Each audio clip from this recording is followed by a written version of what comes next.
अस्सलाम वालेकुम नाज़रीन, मैं फ़रूक भट्टी अपने डिजिटल मीडिया चैनल पर आप सबको खुशामदीद कहूँगा। नाज़रीन, एक तो सदर ट्रंप जो हैं वो दोबारा बुखला से गए हैं और आज फिर उन्होंने जब नेटो का इजलास जारी था तुर्की के शहर अंकारा में, उन्होंने फिर जो है मार्को रूबियो के साथ गुफ्तगू करते हुए कहा है कि ईरान जोहरी हथियार नहीं रख सकता और कैंसर का सिर्फ एक इलाज है कि कैंसर को जड़ से उखेड़ फेंक दिया जाए। और जब ये मुआहदा होता है 60 दिन जो स्ट्रेट ऑफ हॉर्मस की सरबराही है या इस तरह समझे इख्तियारात हैं, वो ईरान के सुपुर्द किए जाते हैं। और अब जो मसला है वो ईरान ने एक वहाँ पे टैंकर्स पे जो है वो हमला किया है, उसकी मुकाबले में अमेरिका की जानब से तकरीबन 70 से 80 मकामात पर जो सेंट कॉम ने बताया है मकामात पर जो है वो हमला किया है। और ईरान के जो सदर हैं वो भी इराक़ से तेहरान पहुंच चुके हैं और अब्बास अराग़ची साहब कहते हैं कि ये जो MOU साइन हुआ था अमेरिका और ईरान के दरमियान, ये इसकी खुली खिलाफ वर्जी है। अगर ईरान पर दोबारा किसी भी हमले की कोशिश की तो इसका रद्द अमल जो है वो बहुत बुरा होगा।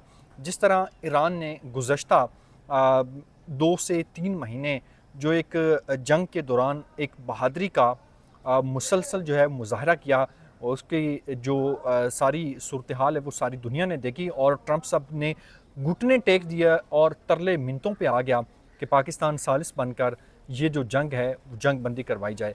अब न जाने फिर ट्रंप को हर हफ्ते बाद दूसरे तीसरे दिन बाद वो एक नई कहानी छोड़ देता है और पता नहीं इसको कौन मशवरा देने वाले हैं कि ईरान से खुदारा क्यों तुम पंगा ले रहे हो, ईरान का तुम मुकाबला नहीं कर सकते, ईरान को तुम शिकस्त नहीं दे सकते।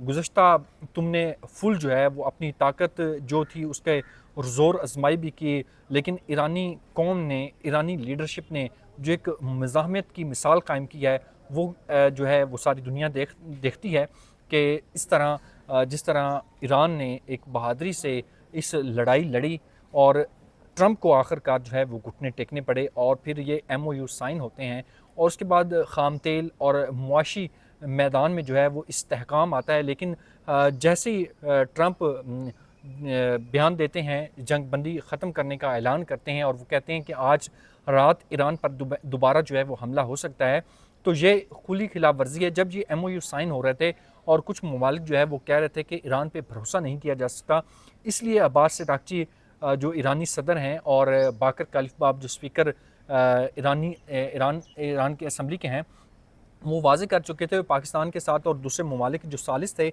उनसे ये डिमांड्स की जा रही थी कि अमेरिका और ख़ास तौर पर ट्रंप पर किसी किस्म का भरोसा नहीं किया जा सकता। तो अब जो है ख़ाम तेल की कीमतें जो है वो मज़ीद ऊपर की जानिब जा रही हैं ट्रंप के बयानात के बाद।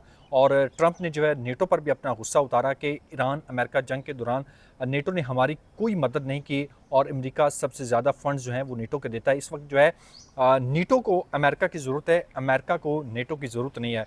अब वो ट्रंप के लहजे में वही गरूर जो चंद दिन पहले था, लेकिन इसका गरूर जिस तरह ईरानी कौम ने, ईरानी लीडरशिप ने और सारे ईरान ने मिलकर खाक में मिलाया है, अगर इसको अब भी कोई कमी महसूस हो रही है कि ईरान को वो शिकस्त दे देंगे तो ये नामुमकिन है। ये ट्रंप जो है ऐसा ख्वाब भी देख सकते हैं।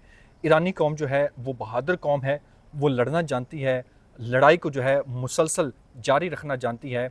और जिस तरह दूसरे ममालिक में जो अड्डे हैं उनको तहसो बाला किया, ये ईरान की जो एक वो जीत थी और ईरान अब भी जीता हुआ है। और पहले भी जब MOU साइन हो रहे थे पूरी दुनिया कह रही थी, जो सोचने वाले जो इंटेलेक्चुअल माइंड थे वो कह रहे थे कि ईरान जो है वो जंग जीत गया है। अब दोबारा अगर जंग शुरू होती है तो ये जंग भी ईरान जीत जाएगा। अब देखते हैं कि आज रात ईरान पर फिर दोबारा सदर ट्रंप जो है वो हमला करते हैं या नहीं करते। आने वाले दिनों में इस हवाले से जितनी भी अहम डेवलपमेंट होंगी वो आपके सामने रखेंगे। मुझे अपनी दुआ में याद रखिएगा। अल्लाह निगहबान। पाकिस्तान जिंदाबाद।